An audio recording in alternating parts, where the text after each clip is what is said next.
Hi there, my name is Ron Rogers, and I want to talk about the strange evolution of my YouTube channel. This whole thing started out back a little bit before last September as being just a way to tell my stories and leave a legacy for my kids and grandkids. I thought about doing some just video recordings and putting on a disc somewhere, but this seemed like it would be a little easier way to distribute it to the kids and grandkids, and I had heard about YouTube channels, so I did this. And then people actually started liking my stories. Um, and I realized that, well, I had quite a few of them, and that kind of surprised me because my wife is totally tired of all of my stories. She's heard them so many times and stuff like that. Well, it's funny. Every once in a while, she or the kids will say, I haven't heard that story before. So there's a lot of them kind of buried. But anyway, I am having a lot of fun with this. And it started out just to be a little small thing of just kind of leaving a legacy for them. And the funny thing that has developed is I've developed a very loyal fan base, and I mean this is so cool.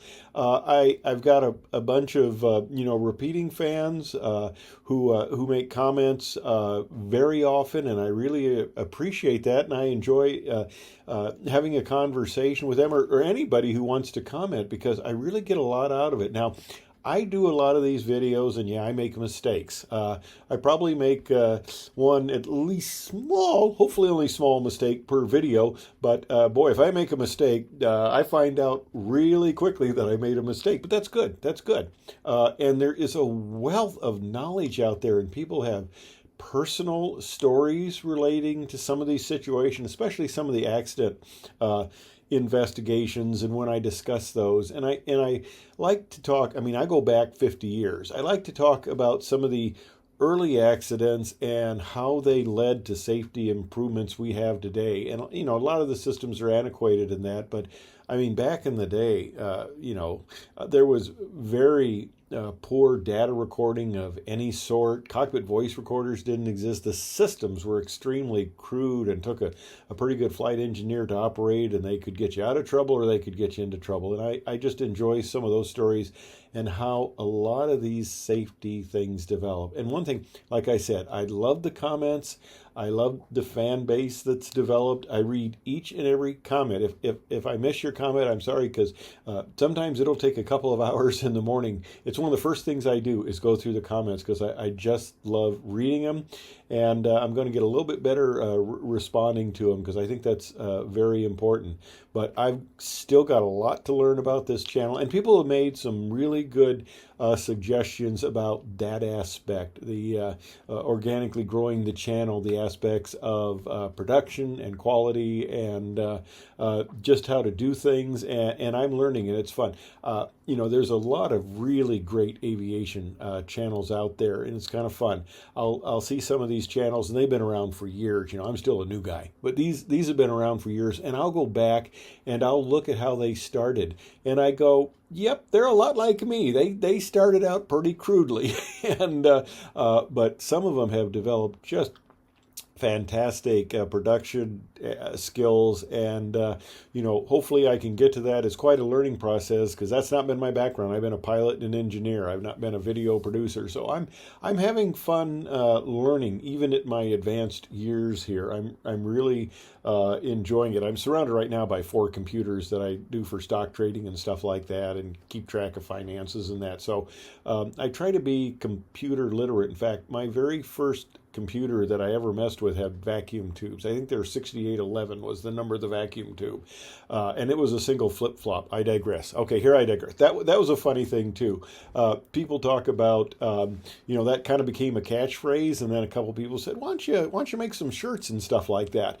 And so I did. I thought it was kind of funny, and people actually wanted to buy them. And I had trouble with that first vendor. Hopefully in a week I'll get it set up for another vendor, and I will have better prices and a lot more choices. And my wife wants a shirt too, which I thought is pretty cool.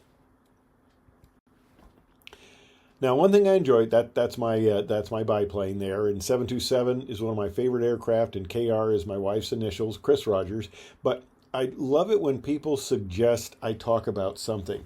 I mean, they'll say it, and I'll do some research, and I'll get some files, and I have I got a ton, and this isn't even all the stuff I have files on that I'm going to talk about. And like I had one of my fans just remind me, he says, "Hey, I asked you to talk about that B-52 Fairchild accident back in '94, and you said you would." And I go, "Yeah, I did," and that got kind of buried in the pile. That's the problem, is I've got so many things that people would like to see that sometimes they get buried. I'm sorry about that. I'll do the best I can.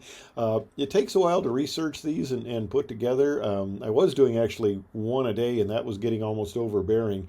And I thought my quality might be going down, and I certainly didn't want to do that, because you don't want to put out a poor product. So I'm working on making sure that I do it right, and that takes a lot of effort. But it's been an adventure. It's been something I never expected to have. Right now I've got 15,000 subscriptions, and I mean, it's like, my gosh, you got to be kidding.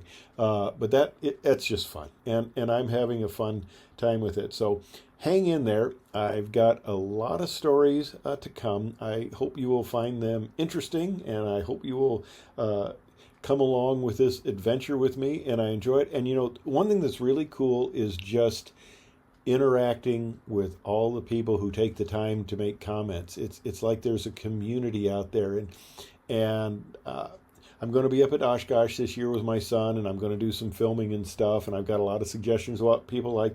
But it's like, I went up there last year, and my channel, it didn't really take off until September, and of course Oshkosh is in August, and I'd done just a few videos. And somebody recognized me up there. I didn't have a shirt on or anything, didn't have the shirts yet. They just knew my face. And I thought, I was actually kind of taken back. I thought, who actually recognizes me? So it was kind of cool. So I'm having fun, and hopefully I've had a number of people who says, "Hey, I'm going to wear one of the I Digress t-shirts up there, and we can run into each other." So that should be fun, and I'm looking forward to it, because going to Oshkosh is like going to church.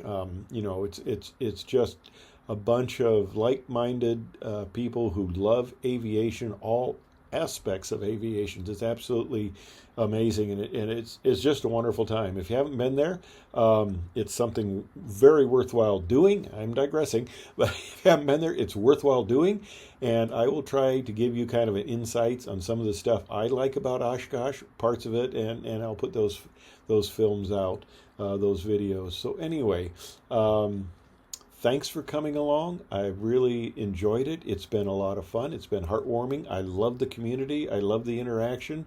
And I'm having a fun time. So thanks for coming along. I appreciate it. And hopefully I will have many more things that you will find interesting. And keep those comments coming. I absolutely love it. Thanks for watching. And be sure to subscribe. I was told I should tell people to subscribe. I haven't been doing that, so be sure to subscribe. Thank you very much.